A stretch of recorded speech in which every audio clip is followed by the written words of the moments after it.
د امریکا له دفاع وزیر جیمز میت سره په یو ګډ خبري کانفرنس کې ولسمشر غني د افغاني سولې لپاره له طالبانو سره د خبرو اترو ترڅنګ پاکستان هم د خبرو اترو یو محور یاد کړ او هیله یې وښوده چې دولت له دولت سره خبرو اترو له لارې به سوله راځي. ولسمشر غني په داسې حال کې پر پاکستان د خبرو اترو له لارې د سولې غږ کوي چې په دې وروستیو کې پاکستان له سخت فشار سره مخ دی. شنونکي هم د ولسمشر غني له دې اقدام خوښي څرګندوي، خو ترڅنګ یې ټینګار کوي چې پر پاکستان د روان فشار ته ادامه ورکړل شي. دا چې ولسمشر غني په دې وروستیو کې د پاکستان سره د سولې وړاندیز کړی دا نیک اقدام دی، ځکه چې هیڅ جګړه په جګړې د لارې نه پای ته نه رسېږي. بالاخره تر جګړې وروسته سولې منځته کینې په مذاکراتو باندې ستونزې حلېږي د هېوادونو ترمنځ دي او د سیاسي ډلو ترمنځ دي. دا نیک اقدام دی، خو پر پاکستان باور نشي کېدی. همدغه فشار چې کوم پوځي او سیاسي او اقتصادي فشار چې د امریکا متحده ایالاتونو او د نورو نړۍ زبر ځواکونو له خوا پر پاکستان دا باید دوامداره پاتې شي او ترڅنګ یې که د سولې خبرې روانې شي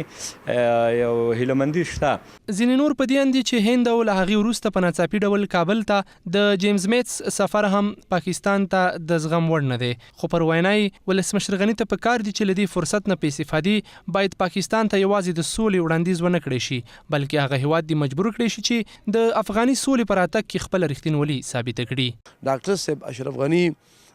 بیا هم دوی ته د صلح غږ وکړ چې طالبان د صلح میز ته کینئ او دا به یو ډیر لوی نیکبختي شي د افغانستان لپاره. هغه منافع چې د همسایه ملکونه دي د جګړې د لارې نه دوی غواړي، هغه بغیر د جګړې نه موږ غواړو چې ښه همسایهتوب ولرو.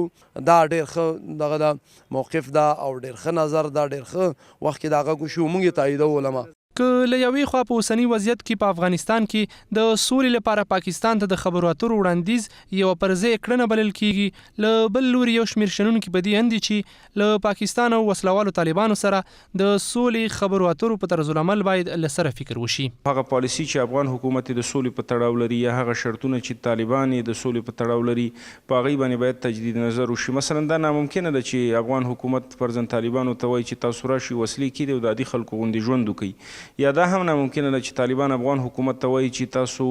تر څو پورې چې یو خارجي هم یا بهرنی په افغانستان کې شتون لري نو موږ د خبرو ته حاضر شو. فکر کوم نرم د سولې نرم سیاست د پاکستان لږ ماتېدل دا ټول هغه څه دي چې د سولې د راوستلو لپاره زمینه برابرولی شي. ولسمشر غني په داسې حال کې یو ځل بیا په افغانستان کې د امن او ثبات راوستلو لپاره پاکستان ته د خبرو اترو وړاندیز کوي چې څو ورځې وړاندې د یاد هیواد صدر اعظم شاهد خاقان عباسي له یوې بهرنۍ رسنۍ سره په مرکه کې پر دې اعتراف کړی و چې د کابل د یو خونړي بریدګر ښایي له پاکستانه ورغلي ول.